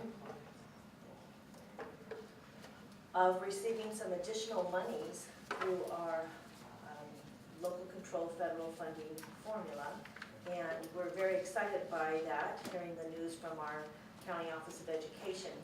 For our unduplicated targeted students, we are receiving a little shy of $600,000 as outlined here. And so our goal was to meet with our parent advisory group and ask them for ideas on how to use this money. Mr. Nolenberg was in attendance at that meeting, and we looked at our current action steps and items, and we said, how can we apply additional monies to what already exists? Our Los Angeles County Office of Education sees this change as a technical change, which does not need board approval, nor does it need to go back to our county office for additional approval as well, but we just need to be transparent and discuss these changes, these technical pieces. So since these actions already exist, you'll see that in our current plan, we have Goal 1, which deals with conditions of learning, Goal 2, which is pupil outcomes, and Goal 3, which is engagement. So what's listed here are these sub-steps to meet those goals. So in looking at the first line item that says technical support, we would like to add, or the suggestion is to add $100,000 to more technology support for our sites. The next one, English learners, looking at our support system, $100,000. Our paraprofessionals, that's our lit lab ladies, our IRC folks, our reading specialists, anybody that's giving additional support even through RTI, response to intervention. So an additional $50,000 there would help continue that great support for students. Targeted instructional materials. Again, this is for our unduplicated students, so looking at more materials to support our English learners, our at-risk students, as well as our foster youth students. 21st century teaching and learning, STEAM. You've heard about STEAM several times tonight and the importance of that. So this would help build that momentum and increase materials and supplies. The Parent Academy coordinators, increase that to $100,000. As you know, Amber Wang has been doing an excellent job, but we've also heard from our principals that they would like to have more time with parent academies. They'd like to have more translation. They'd like to have more time where parents can actually meet and learn with experts in the district as well as with teachers about educational endeavors. And in fact, tomorrow night at Longden at 7 o'clock, there is a Parent Academy on Technology, and it will be held in the Media Center of the library at Longden. And Dr. Lila Bronson is sponsoring a 5-session series, so tomorrow night is session 3 of that series, and we have about 35 to 40 parents in attendance. So you can see that they're clamoring and asking for more. We also have positive behavior intervention and safety, and so Dr. Marietta is doing an excellent job with focused on behavior response systems and safety for our district, but there are some things that we would like to purchase. You might be familiar with at La Rosa, they have the Raptor system in which a visitor on campus would take out the ID and scan it. So La Rosa was piloting that for us, and so after speaking with our elementary principals, they would like to follow suit. And it's relatively inexpensive. It's about $5,000 to the rest of the elementary sites, and so that is something that we're looking at. The social, emotional, academic support goes along with our counselors and our school psychologists, and so $73,000 plus there. So our total would meet the exact amount of monies that LACO has said that we are receiving of additional monies for our LCAP plan. When we come back to you in May for the first blush at next year's plan, we will write to this with specificity about how much we have spent. So right now, consider this a placeholder, and when we come back in May, you will see the actual monies that were spent, and then we'll speak to next year's plan and ask for approval in June for that. Okay. All right, excellent. Thank you very much for that update. I'm just curious, the additional allocation, that's not is that one-time funding, or it's? Yes, it's just for this current Just for year, this current year. and the intent is to spend as much as we can during this year. Just to add a little bit on, if you don't mind. Please. It's not actually one-time funding, it's part of the LCFF formula, and it's in that unduplicated section. Okay, excellent. Okay, thank you for answering that question. Any questions? Member Nolan? Just an observation, some of the additional allocations are for salaries, right? Well, we did receive a 2% bonus, so when you think of salaries, yes, that could be for some people, yes.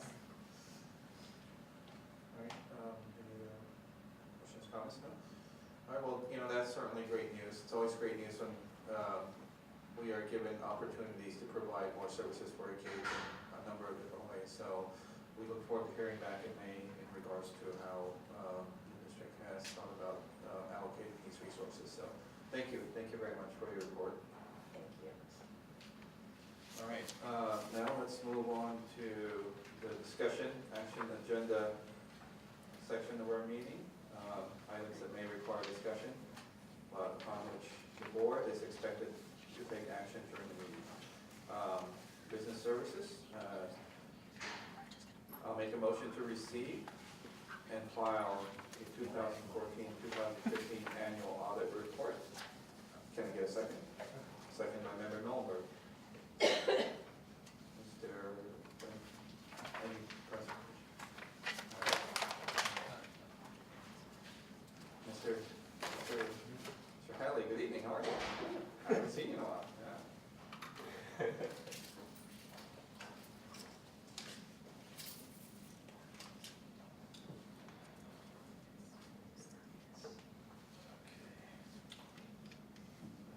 Back to money. Are we ready for money again? We're okay. Mary Ann's excited. This is the good part. Oh boy. This is the good part.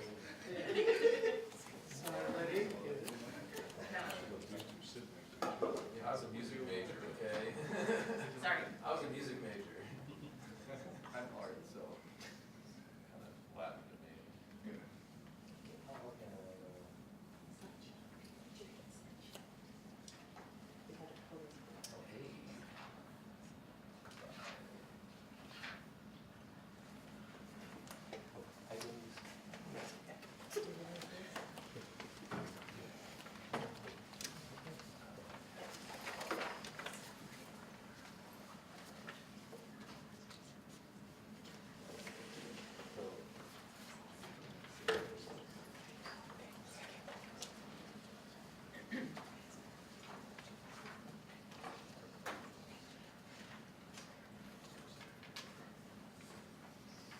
Okay. Excellent. Please proceed. Good evening. My name is Hadley Hui, and I'm from Australia and Outside. I'm here to present the 2014-15 financial audit. But first, I just want to go over our audit report. So we turn to page 79, summary of auditor results.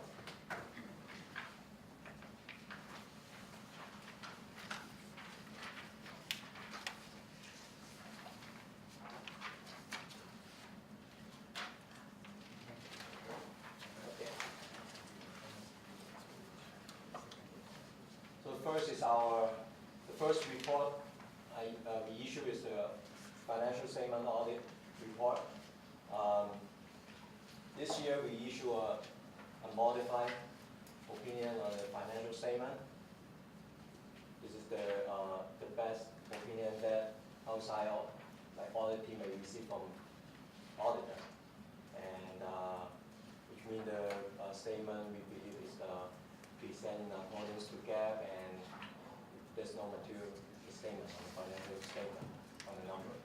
And the next report is we also need to testing the federal award, because the Temple City Unified School District received federal dollar. So, and every year we have to pick some program. This year we picked the special education cluster to test, because we haven't been tested for last 2 years. So this year we have to test the special ed program. And we also issue a unmodified opinion on the compliance, the federal award. Okay. The next one is the state award program. The State Department of Ed issue an audit guideline and have us to test some programs. This year they add 6 more items that we need to test.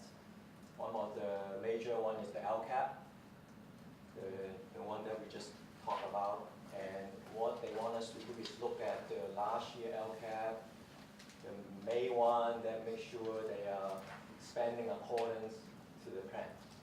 So we have to go back and test the expenditure.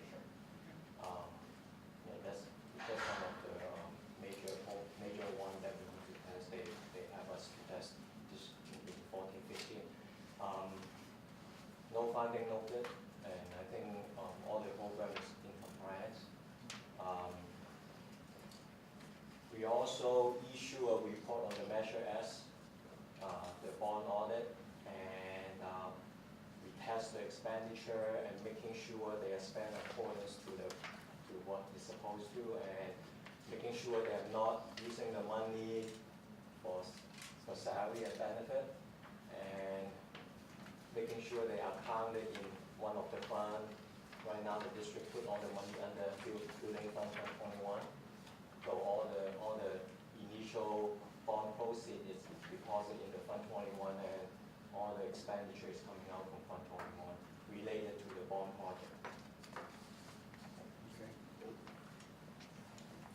So the thing is, like, I want to talk about what we do. We come out for 2 to 3 weeks, I think, this year. So in around May, we go to the school sites and testing the attendance and ASB, and also in the district office, we understanding the internal control, and to plan our final field work. So when we come back, we're doing our financial statement audit, and also we also need to do our federal and state compliance audit. So during the audit process, like we have to making sure we testing the balance of each account and do analytic procedure, sending confirmation, verifying AR and AP, making sure all the cash is confirmed with the county treasury, and also confirmed with the bank. We also assist with technical accounting and reporting matters. Like this year, GASB 68, so the net pension liability. So what's new? This year is the first year require all the governmental entity to include the STIRS and PERS liability in the government-wide statement. So we have to approve the liability. So for Temple City, for STIRS, we have to recognize $30.4 million in STIRS liability. For the whole, and for PERS is $8 million. So for the whole plan, as you can see, the whole state STIRS plan is $58.4 billion, and Temple City is share 0.052% of the whole plan. For PERS is 11.3, and Temple City share 0.0702%. The percentage is based on the PERS contribution, and each, like for all the school district, and also include the state of California. So then they calculate out the percentage to share the liability. That's how we report it in the financial statement. So compare with other districts, I did some like number and go to the Sturs and Hearst report, and like Capital City in total is 38, Acadia is 67, Monrovia 41, San Marino is 25, and Guardia is 27. So this is actually based on the contribution to Hearst and Sturs and the percentage. Right? Okay, so talk about the general fund.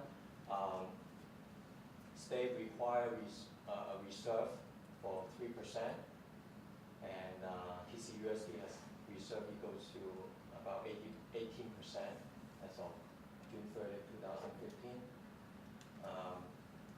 Total revenue was 52.1, compared last year of 47.6, and total expenditure is 50.5 compared to $46 million. So fund balance did increase 1.6 to 13.1. Now the 13.1, this is the breakdown.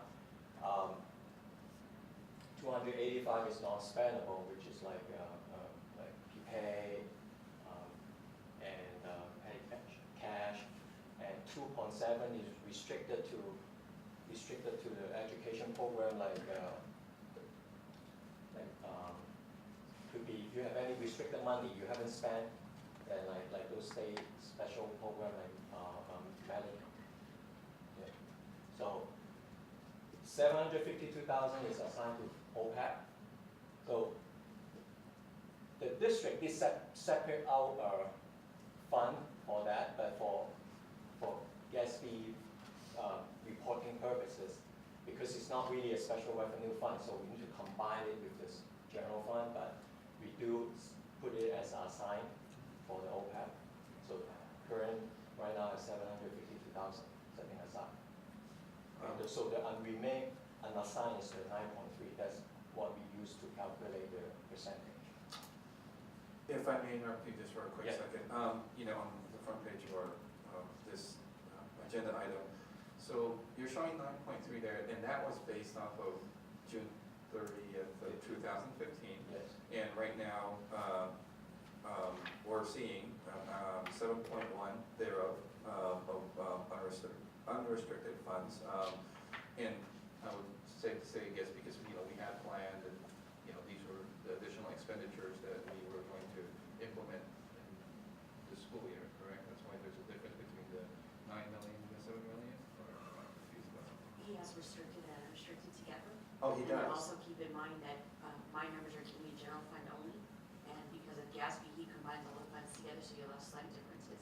Okay. And I'll make that more clear in my agenda report going forward. Oh, thank you so much. Yes, okay, I'm glad that you cleared that up, because there was just a little disconnect. Thank you, please. Go ahead. Okay, so you should need to pay attention to the retirement cost and OPEC. Any question? Member Ridley? I deferred to earlier for my questions, but if you're still on page 79, I would like to make a comment. Page 79 through page 83, there's nothing on there that could be changed to give us a better outcome of our audit. It's basically, I think, as clean as you get. Right. So I'm curious, you did mention that you went back to ASB funds and looked at them. They've kind of been our problem child in the past audits. And because of that, I think you go back and especially look at what they did wrong before, and they've addressed that. So I really want to thank ASB and the We school always sites every year we have to for doing that. And I also want to thank Mary Ann for doing a great job. This doesn't happen just by chance. It happens because of a lot of hard work. Well, I absolutely agree. Thank you. I think you heard a lot of us were clapping and cheering and thumbs up, so clearly we agree. So if there are no other questions regarding this item. I have a question. Where's note 11? I'm getting there. The next item, You I'm just getting warmed up. Oh, well, excuse me. Member Ridley Admittedly, you're losing the foam on your microphone there. I don't know what to say. Oh, wow. So, Member Palmer, did you have a? I I want to hear about footnote 11. All right, of Well, course. actually, I'm kind of a linear kind of guy, so let's start at page 13. The statement of net position.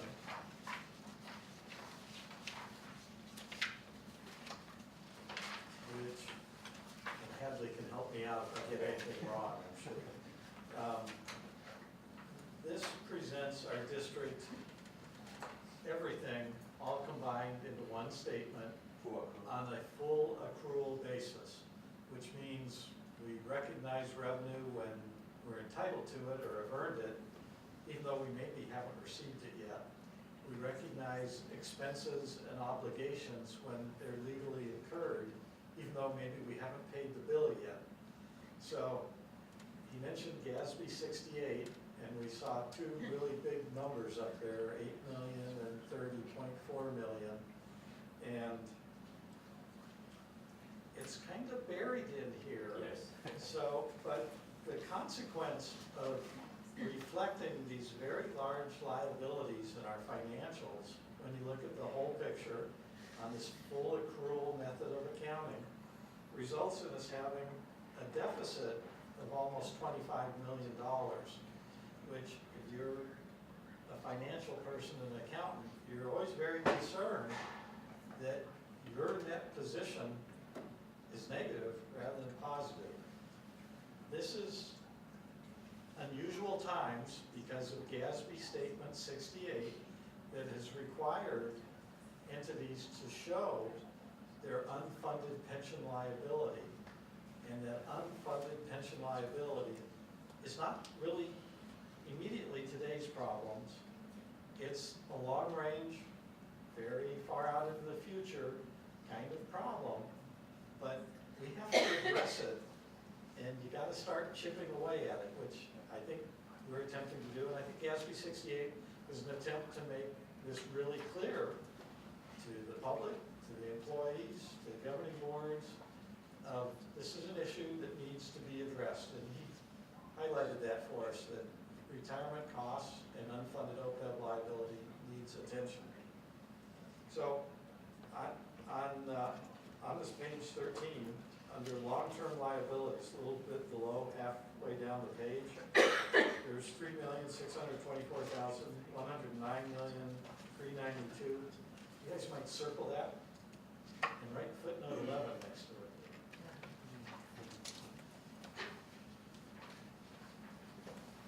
And then, I don't think I wrote down the page, sorry. Page 36. Page 36 is, guess what? Footnote 11. Boy, all right. And you might remember the 109 doesn't show, but actually the two numbers you circled on page 13 are equal to, in that column labeled balance, June 30, 2015, 113 million. That's what those two numbers add up to. That's our liability for many things. $55.5 million for our bonds that we've issued that we're going to pay back over the next 29 years. But the two lines I especially wanted to call out were the fifth line down, other post-employment benefits. We started the year with an on-the-books liability of $3 million. I had you write footnote 11 in the presentation next to $1,870,386. That's the additional OPEB cost that's being added to our liability. The number to the right of it, 221,000, is how much of that obligation we paid. So our ending liability goes up by quite a bit, over $1.5 million, because we didn't pay enough into it. So on our books, even though our actuarial study shows we have a $17 million liability, under the accounting rules, we only disclose that in the footnotes, and it's on the previous page. But in our body of our financial statements, we've recognized expenses for other post-employment benefits and have a current carrying balance of a $4.6 million liability. The only way we get that liability to go away is by putting some funds into an irrevocable OPEB trust. That's kind of the reality of it. The next one I wanted to point out, a couple lines below that, the net pension liability. This GASB 68 required that we put on the books our liability for the unfunded pension, based again on an actuarial study. And so basically at July 1st, 2014, that balance was almost $50 million that we're obligated to pay into the pension, the two pension systems, so that our employees can get their full pension benefits. It's a staggering large number that I know CalPERS, I don't know so much about CalSTRS, has been more aggressive on requiring higher contributions, and we're seeing that in our budget. Our line item for pension is going up every year, and they're trying to address this unfunded liability. So this is a long-range, long-term problem that we got to keep chipping away at, and I think we are, and we will. So again, the additions are the 13 million's the additional liability. The 25 million is the payments and reductions that you're allowed to take. And so at the end of the year, June 30, 15, the district has a little over $38 million in outstanding pension liability that's something our employees are entitled to. So they're big numbers, they're a little scary. This is what's driving that we have a negative net position. Again, that statement of net position is really for the long-range picture. The other thing we should look at is our governmental funds in here that don't have them. Can I ask you a question though? Sure. Or both of you? The OPEB, the addition that you listed here, the 1,870,000, where did that number come from? That's the R. That's just the normal cost plus the amortization. If you look at this number, this is not actually the whole OPEB liability. But in 2 years, 2018, the new GASB 75, then you have to including the whole OPEB liability. Okay, but that was a calculation that you made to get to that is from the actual report. Based on the actual Yes. report, right? That was my question. Thank you. So actually, and thank you, you raised a good point. If you turn back the page to page 35, in the middle of the page, under note 10, there's under really the funding status and funding progress, it says that we have unfunded actuarial accrued liability, $17.5 million. These GASB statements that are coming, that are going to be effective in 2 or 3 years, are going to require us to put that whole thing, not that 3 or 4 million that we currently have, but this whole 17 million will go on to our financials as well. So, and again, that's a long-range problem. We don't have to solve that in the next 2, 3 years. We need to solve it over the next 24, 25, 30 years, which sort of makes it manageable.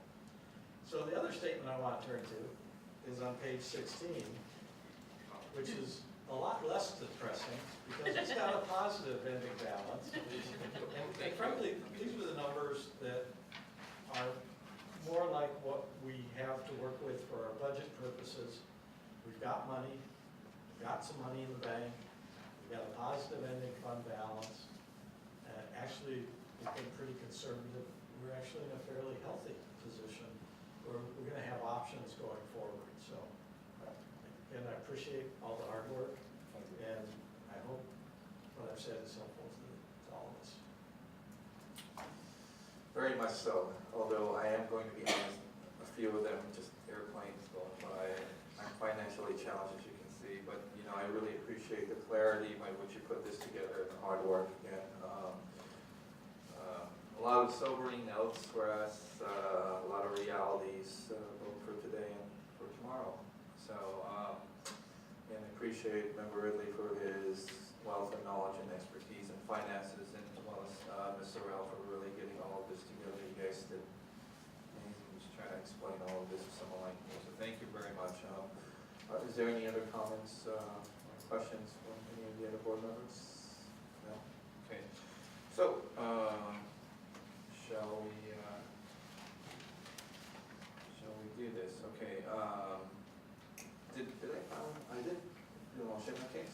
let's, Till then, whether we got a motion or not. yeah, we did. Okay, all right, all in favor? Aye. Okay, that's 5-0. Okay, and next is its counterpart. I'll make a motion to receive and file the 2014-2015 annual audit report for Measure S. May I get a second, please? Second. Second by Member Nolenberg. I think, did we touch on this earlier, right? Member Ridley, looking to you for advice. Is there, It's pretty straightforward. One of the things that I think the accounting industry, the certified public accounting industry tries to do is to choose words that really mean something. And there's almost always a few key words that I look for down in their opinion section, where in this case they state, in our opinion, the financial statements referred to above present fairly in all material respects the respective financial position of the bond building fund, Measure S of the district, as of June 30, 2015, and the respective changes in financial position for the fiscal year then ended in accordance with accounting principles generally accepted in the United States. That's what's called a clean opinion. okay. They're giving us their guidance that on a test basis, they don't know if it's perfect or not, but that it does fairly present our financial position. Wow. And if they noted any abnormalities or problems, they'd be obligated to inform us of those. Very good, thank you. Member Palmer. And I just want to thank Ms. Sorrell and everyone in business services. We're doing construction, we've got more things to pay for, we've got a different fund to manage, and so on top of everything else that is normally managed by a school district, we appreciate, I think I can speak for the board, even though I don't have a title, I'm just an unassigned board member on the end here. I certainly appreciate all the work that you're doing on this, again, above and beyond what you've done so well on all of our funds, so thank you. All right, so do we have any other comments or questions regarding this item? Okay, all right, so let's go for a vote. All in favor? Aye. Okay, it's another 5-0. Mr. Hui, thank you so much for sharing all that information. We certainly have a lot to work on. Okay, all right, thank you.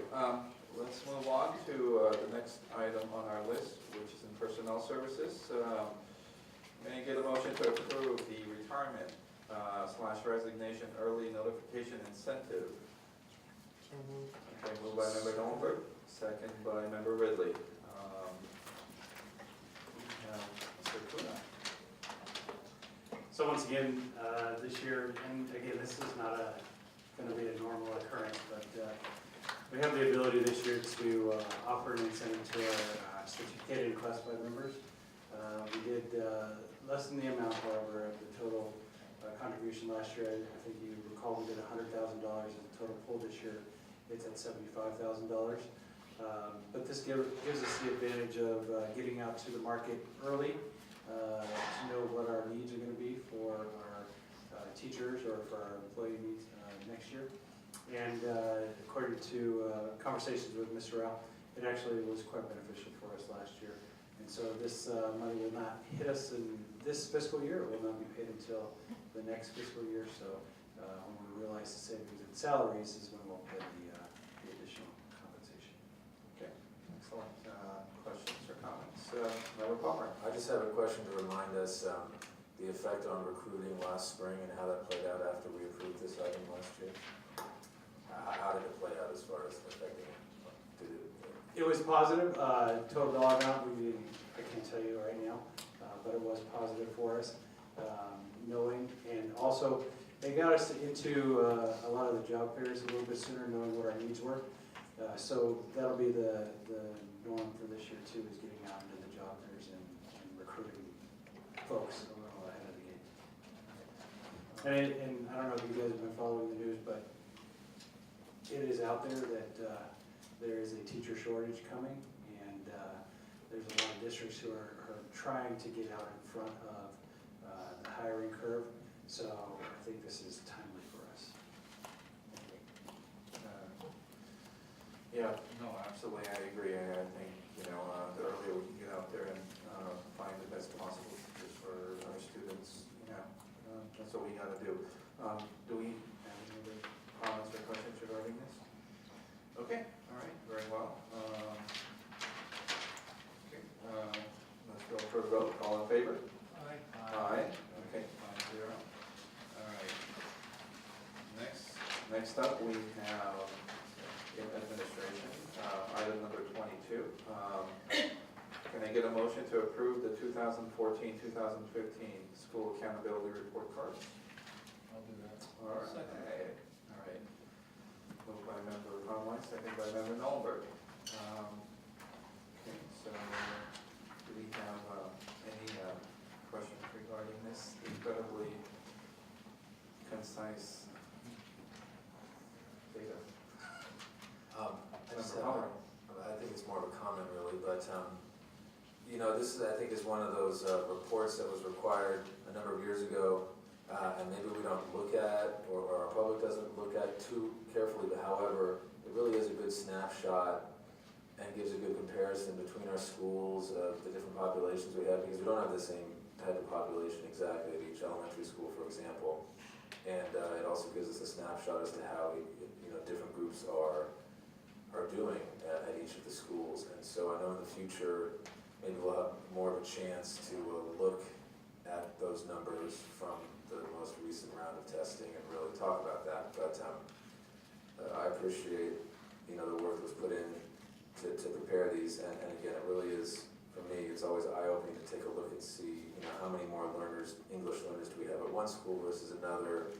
And it's not just simply size differences between our elementary schools, for examples, but they really are different populations. So it's helpful information, besides being a legal requirement that we have to do. Right. Thank you. All right, thank you, Ras. Member Palmer. Any other comments? Member Nolberg? Just a general question, I guess, is the report itself, do we use it, or have we used it to change the curriculum or do certain things? Do we evaluate the actual report, or is it just a report that's done for the sake of doing a report?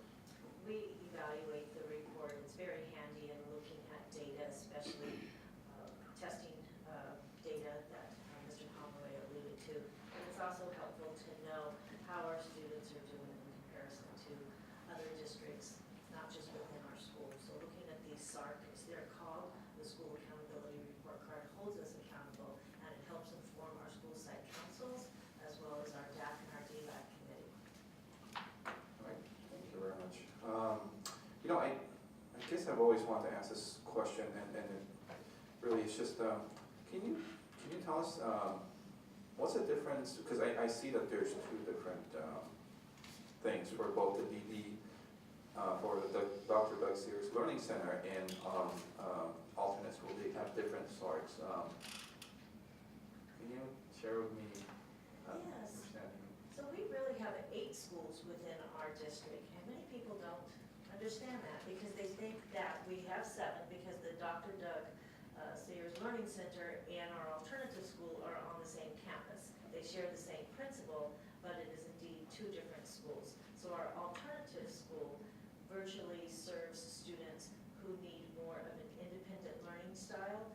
Perhaps these students are national champions in golf or tennis, as we had a tennis player a few years ago.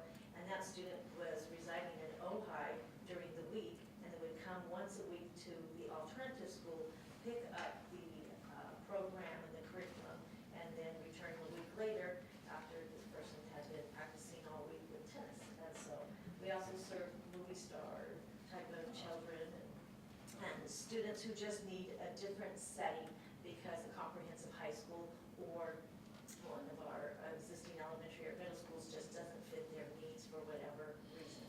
And so we do serve students from kindergarten through 12th grade at our alternative school. The Learning Center is more focused on the high school student from grades 9 to 12 as an alternative setting as well. Okay, perfect. Member Nolberg. Do we touch it all on adult education? In the school accountability report card, no, sir. All right. Okay. questions or comments? No, I think everything looks in order to me. Okay, let's go for a vote. All in favor? Aye. Okay, 5-0. Thank you very much for this explanation. Okay, next item up, I'll make a motion to receive revised board policies for first reading. Can I get a second? Second by Member Marston. Okay, do we have any, actually, maybe I do have, any questions or comments regarding this one?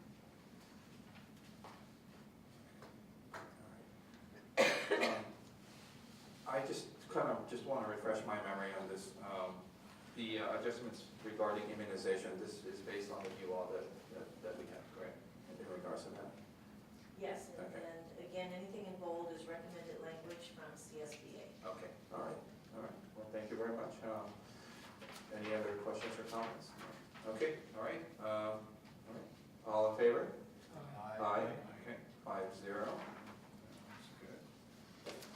Okay, so now, we are going to move on to our consent agenda, routine items approved by one motion and one vote unless a member of the board or audience requests that any item be reviewed and voted upon separately.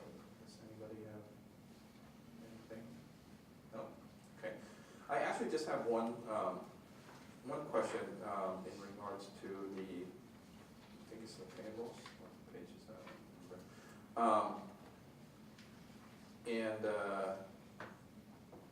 It's in regards to a $200,000 expenditure for some computing devices, and I think it's TC 156-227.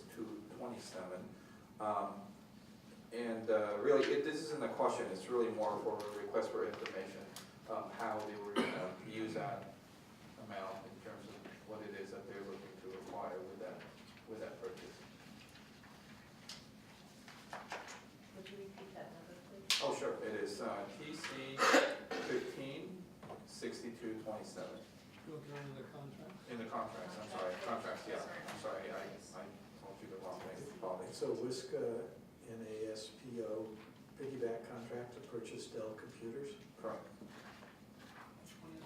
These are computers and cards for our Middlebury language program. We're purchasing 7 cards and we'll deploy them to the sites. Oh, okay, well, thank you. All right, I was curious. Okay, I don't have any other questions. I got one question. Okay, Member Nolberg? And it's on item number 562, under the, whatever these called, the schedule of payments, I guess. It's a utility bill for Edison for about $41K.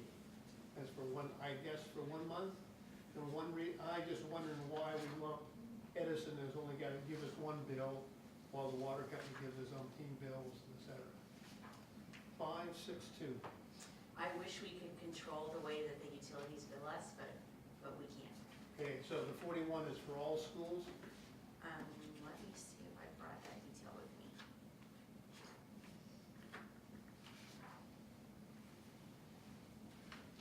I did not bring the detail for that bill, but I'd be happy to look at that in the morning and email you. That's all right.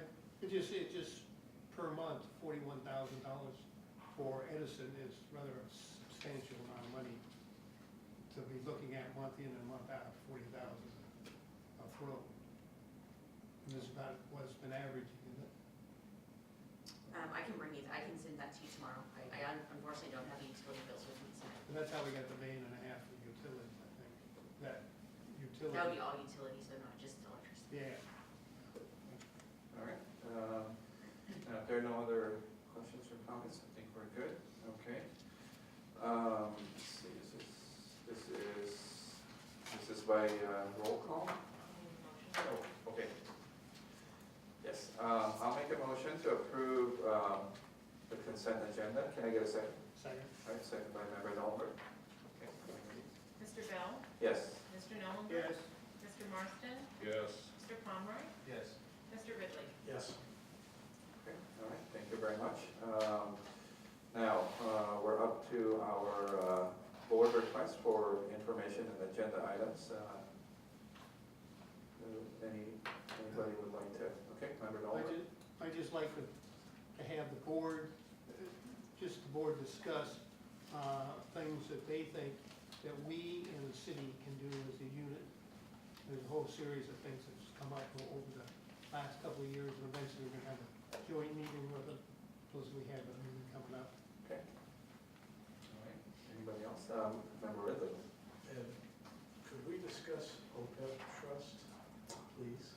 You know, Surprise. I know, I will agree with that. Actually, you know, after learning these couple of sessions with these presentations, I realized that, you know, there's so much to learn for all of us. And frankly, speaking for myself, I don't think I'm ready for the Lego version. I think I need a Duplo version to kind of understand some of the nuts and bolts. Which is why I suggest we put it on the agenda, Yes. so we can start talking and get it all covered. Excellent. Okay, perfect. Okay, all right, perfect. So now, I'm going to say this at the right time now, is I would like to make the motion to adjourn this. Sorry to interrupt, but would you like me to introduce our new Director of Facility Services and Maintenance before we adjourn? Oh, I apologize, yes. All right. Mr. Alfano. So, Mr. Anthony Alfano, if you want to stand up. You brought your wife with you, Kathy? Yes. Congratulations. So you learned a lot today, actually, about OPEB and Yeah, probably a little more than. our audit report and everything else, so everything is good. You're doing a very stable district. Anthony comes to us from Knott's Berry Farm, where he has worked for about 30 years, right? 30 years. All in maintenance and operations, promoted numerous times in Knott's Berry Farm, and so we are very pleased to have him, and he has just a wealth of experience that I think is going to be both refreshing and welcomed here at the district. So if you have some questions for Anthony, I told him to prepare for like 15, 20 minutes. Oh, you know what? Are you guys all right. Well, you know, we welcome you to Temple City Unified School District. And you come highly regarded, and, you know, my first question is, do you know how to build props? I can get to that, yes. Yeah, all right, we have something here, okay. Yeah, you don't know what you just agreed to. No, I'm just kidding. Thank you again. We look forward to having your expertise around. As you can see, you know, we're a storied district here, and, you know, we love where we are, but it also needs a lot of TLC. So, yeah, thank you so much. Thank you. I'm Yeah. looking forward to the opportunity. Thanks.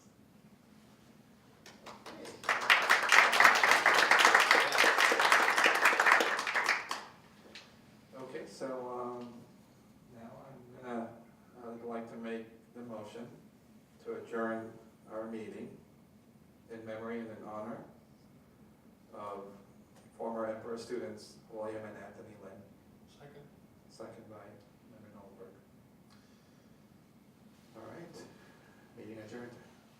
No, we have. Oh, no, we have to vote. Sorry, that's my second. Okay, Is that the first district or the second? that's the second one. Okay, all in favor? Aye. Aye. Okay. Meeting adjourned.